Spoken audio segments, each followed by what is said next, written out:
Precious. It's your girl, the Malawian fine babe, Diana. And it's Stephanie. Welcome back. Woo! We got a juicy topic for you guys. So we intellectuals, we like to read, we like to discuss, okay? And we came across this really interesting article. It was talking about on Psychology Today. We'll leave the link down below so you can get educated too. It was talking about, is it love or is your partner using you? Now, by that alone, before I read it, I said, ooh. Because, you know, I was wondering, like, have you guys been in relationships or situationships, because this is the generation we live in, Alright. that you felt like you were being used? Or did you ever use someone? I will start. I would like to start. Well, honestly, now. Yeah, you were like demons, please. Oh my No, God. it's Ghanaian demons. Oh, Ghanaian demons. What? The Ghanaian boys we thought were good. Oh Rachel my has God. a story for you. I was dating this guy. What should we name him? Let's not name him. What should we name him? Name. Let's not name No nothing. name. No name. I was doing one that was initiating so many things. He didn't have a cell phone, so my dumb ass went to go buy him a cell phone just because I wanted him to keep texting me. Wasn't nice to Right, so if you buy him the cell phone for him to keep texting you, was that you being selfish? That was me being selfish, and that was him being broke. You were in high school. I was in high school. Where did you get the money to buy him? The money that my parents gave me for lunch, I saved it out to buy him. Hey, so you weren't eating. I wasn't eating. I wasn't eating. And what was he doing for you? He wasn't doing anything for me. You bodied this whole article because it's basically everything is talking about, like, you can never do right in the eyes of a partner who is using you. You know what I mean? Like, you were giving him his phone, he's talking about you're a bad girlfriend. I want somebody to buy me some. My question is, was he using you, or were you willingly just buying him stuff, acting like a sugar mama? Did he ask you for the phone? Did he ask you for the phone? Did he ask you to not eat lunch? Thank you. You're over here volunteering yourself for slavery. So it's a good one, but how would I get to text him? How would I? That's for him to figure out. Was it your job? Why you giving him a good one like this? Let me say something. I get it, like you're in a position where like You can help. maybe it was your first serious relationship. I At don't the think time. it was serious. No, at the time. At the time, you were yeah. like over the moon. You were excited, and you want your guy to text you, but he doesn't have the phone, and he doesn't have the money to get you a phone. So you just like, you know what? Let me just be a good girlfriend and get you a phone. Exactly. But you never got what you expected. In return, I didn't get nothing in because it's a return. balance, and you were Exactly. just boom. I just feel like when you're in that kind of dynamic, even though you guys were like, why are you doing all this for them? Those guys know, okay? They will find someone who's humble and like is willing to give, and they will take advantage of you, and you to a point where you give too much because they know you can give, and they know they're not giving. You know those narcissist, toxic types. You know what I'm I saying? had one of his friends tell me to break up with him because Let's not go. Your friend, his friend told you to break up with him. Guys. The moment the friend told Read that shit. and what did you do? I broke up with him. and you know what he told me afterwards? Guys, I just want to spill the tea. You guys need to learn from this. Yeah. This one is a big one. He told me that I would never find someone like him. I'm glad I didn't find anyone like him. When they say that, they think it's gonna hurt, but it's like, no, I really don't want to find. I don't want to find anybody like you. I don't. Anybody got experience? Did you? This chicken is so good. This chicken is so good. And I'm glad I moved on, and now I'm at a better place, enjoying my life. No hate, nothing. I just wanted you guys to know my experience and learn from my experience. So yeah. You know what? A boy used me before. One time only. I learned it early. We were in 6th grade. Yep. 6th grade. What were you doing with boys in 6th grade? Y'all be taking a story. I And when I learned that lesson in 6th grade, did I carry it on? Nope. Okay. So we went to a roller skating rink. It was an after school program. We went to a roller skating rink, you know. So we used to call him and his brother Cookies and Cream. Cookies and cream. What the? And you know, and the truth is, his brother was cuter anyway. But that's a story for another day. So then he came Was and his asked. brother cookie or cream? His brother was Cookies, okay? You know what I'm saying? His brother the first, you know, and the cream the second. So, you know, we went to the roller skating rink, we waited in line, you know, I see all the girls giggling. Then he comes up to me, he's like, Diana, do you want to be my girlfriend? And you know, I wanted his brother, but you know, he was older than me, so I was like, we could just do it, this guy right here. So yeah, so I was like, sure, I'll be your girlfriend. So we're girlfriending and boyfriending, and I'm roller skating. He comes, hey babe, I'm like, yeah. He said, can you buy me chips? I said, sure. So I gave him a quarter. I gave him a quarter. I did, because you know what? I take care of my man. So I gave him a quarter. And he bought his chips. He said, thank you. I said, you're welcome. But then we keep skating. I want to do the couple skate holding hands with him. He don't want to hold hands with me. And then, you know, we had phones at that time. So, you know, I exchanged his number because before we were just in class. So I was like, oh, let me get your number since we're dating. We should probably talk this weekend. Right. So I go home, you know, I'm texting him like, hey, it's Diana. No answer. Next day, hey, what's up? You know, it was a long weekend. Monday come, he don't answer. I think it was probably like Memorial Day or something. Did he give you the right number, though? Baby girl, who knows? He was hip to the game. And you know, in 6th grade, he was hip to the game. And when we went back to the after school program the next day, I was on him like, why did you text me back? I thought we were dating. He said, I just want to let you know I want to break up with you. Ooh. We worked together for a real few hours. And I said, what happened in between those few hours? Because of the quarters. I gave him a quarter for chips. He only asked me to be his girlfriend so he could buy some chips. Oh my God. And I said, you know what? But then again, these niggas be moving dirty. Girl, but then again, you wanted his brother. And you see what I'm saying?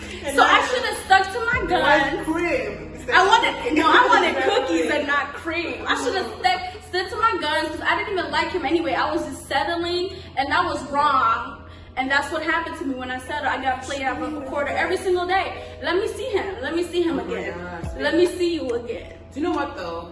I think it's crazy. Speaking of settling, I think it's crazy that the guys that you settle for, the medium ugly ones, they're like, oh, let me just give them a chance. They're not cute. So I can be dominating the relationship because I'll be the hot one and you be the not one. You know, I make is that how you go into? Yeah, I make it look good, right? Cool.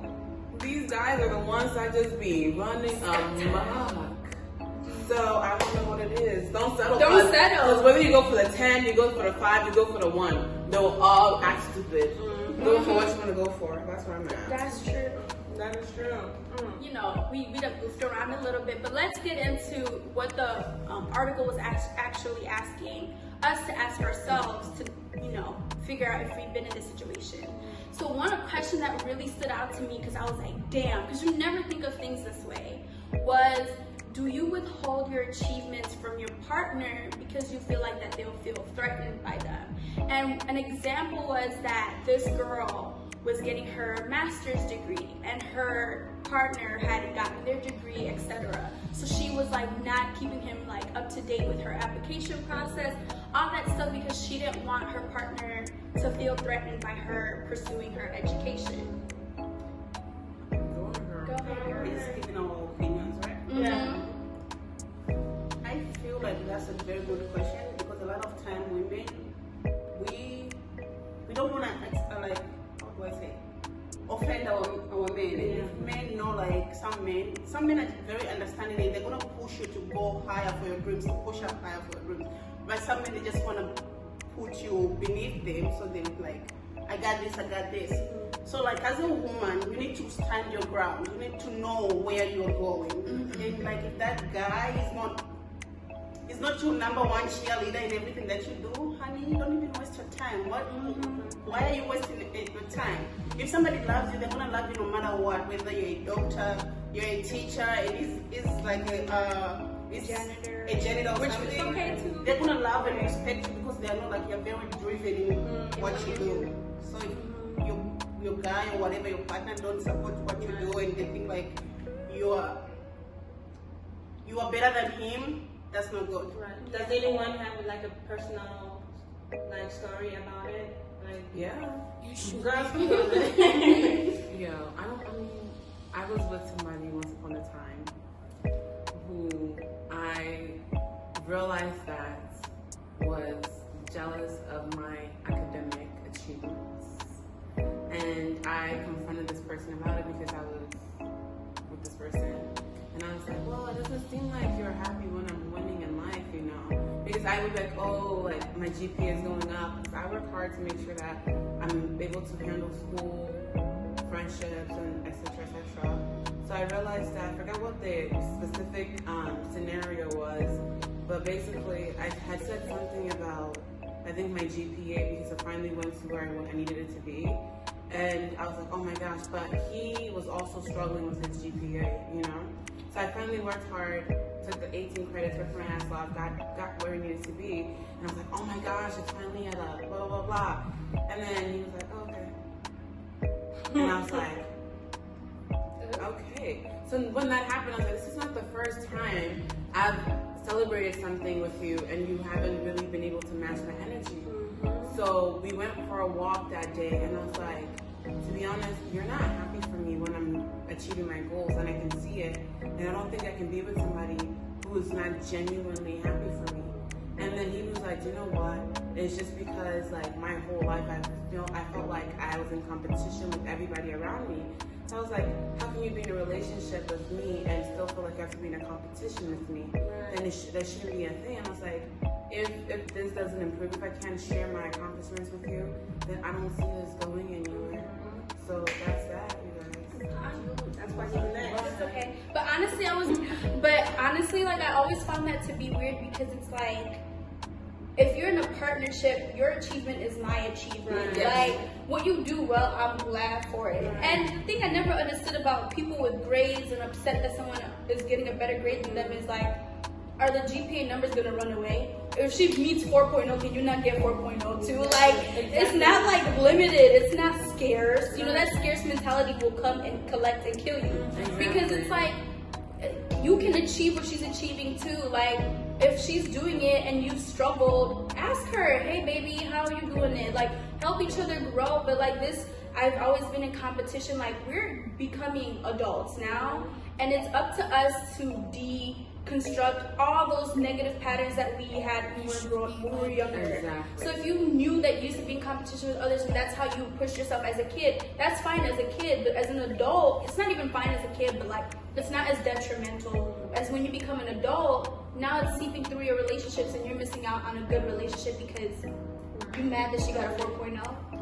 And in Stephanie's situation, you should be motivated to find a girl who's very like motivated, like her focus was on school. So if you felt like it was in a competition, should like when you're going to study, you should be like, oh, she's going to study, let me join her. Because like you're helping together, you're helping him do that. So you shouldn't feel like it's in a competition. But like if he's watching you studying and like then he's complaining. Yeah. He doesn't want to match the effort. That's the thing though. It's like times where I would put in the work to make sure I can reach my goals. He's just chilling. I think he wanted the achievement without the struggle. He wanted to get to point A without working hard for point A. He just wanted point A to just come easily. Right. But you know, spoon-fed. Exactly. But that's not my problem. That's not how it works. Nothing comes on a silver platter. No. The next question was, are you constantly seeking your partner's approval?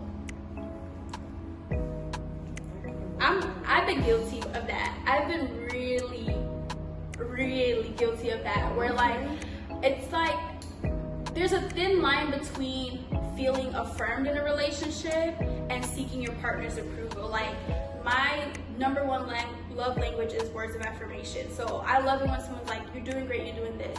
But when I found myself in relationships or situationships where the person wasn't as vocal, I found myself constantly like, you know, like trying to like fish for compliments, but not in like a, you know, like the begging type, but like I constantly was seeking it, not receiving. So I was like down by it because I would have never vocalized like I want this from you. I remember one time, I know this like hair cutting thing is like a conversation that I've had a lot, but I actually wanted to cut my hair like 2 years ago, 2 years back, and I was so ready to do it. But the guy I was talking to at that point was like, well, if you cut, he was like, I don't think you should cut your hair. And I was like, well, he's like, you're gonna lose your femininity. Like, I don't think you'll be looking as beautiful. And in my head, I was like, oh, maybe like his a guy perspective. Listen, y'all. Since I cut my hair, these niggas have not slowed down in the DMs, okay? Like, nothing has changed. Like, if anything, I was really shocked. I did it for myself. So I wasn't really expecting anything from guy opinions or like compliments or that stuff. I knew the girls would love it, but like I wasn't expecting that from guys. But when guys were like, oh, you look good, or this looks good, or like I love it, you rocking it, I was really surprised because of that one guy's comment from the past that was like, you wouldn't look feminine and all this stuff that I still carried with me. So Girl, I'm glad we caught it, cause you know, honestly. about hey ho shit. But yeah, do you guys have ever found yourself like constantly seeking a partner's approval? Not really. That's some whole people. I just look at secure women. The only thing I find myself doing, I think it's mostly like when I cook, then I'll be like, babe, how do you like the food? Right. That's the only thing. Yeah. Apart from that, I'm like my own person. But that's pretty healthy. I just want to know like the food is good or if it's bad. Right. That's pretty healthy though. I feel like the good thing about this is like balancing healthy, you know, give and take in relationships and not like too much in one party. But what I'm realizing is, not in a relationship, but the time where I find myself most seeking approval is during the talking stage. Is when like we're not really secure in a relationship. I'm still trying to get you to realize my value. I'm still trying to get you to see me. So I feel like that's when I'm most like insecure, I should say. Because during the talking stage, you don't really know where it's going, and you don't really know the person's preferences and things like that. So something that unfortunately I find myself doing, like, because I'm not gonna text you like, oh, well, what can I do to like make you like me? Like, that's whack, you know?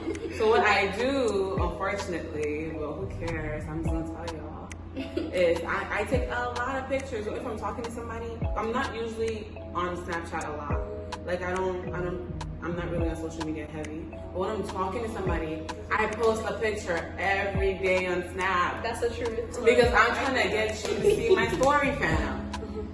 But these guys, I swear to God, you guys are dumb. Dumb as hell. Dumb as hell. You guys are dumb As hell. I'm like looking great. He's looking at the pictures. All you have to do is slide up. You look good today. Because behind every picture is a boy. Yeah. Every good picture. This picture is bomb. If someone posts a picture like, but nobody will they slide up? Some of them do sometimes. Yeah, it's like when you least suspect it, they slide up and they're like, oh, you look nice. I'm like, oh. That's something minor we do for boys. Not like, you know how boys do like, you put makeup, you dress nice for us. It's like, no. I take cute pictures and cute angles for you. But everything else is for me. I took the picture for you because, like Stephanie said, she don't be posting the picture. So she be looking good. But when she do post, it's because she needs somebody else who wasn't there to see it, to see it. Exactly. Yeah. Thank you. Thank you guys for joining us for this conversation. Make sure you guys check the article down below. Yeah. Make sure you Subscribe, Yep. comment, like, share. Okay. Don't just subscribe, guys. Make sure you hit that notification bell because like YouTube don't let people know that we are posting videos. So hit that the bell and Don't you get miss a thing. notification every single time we post. Yeah. Thank you. Thank you. Love you guys.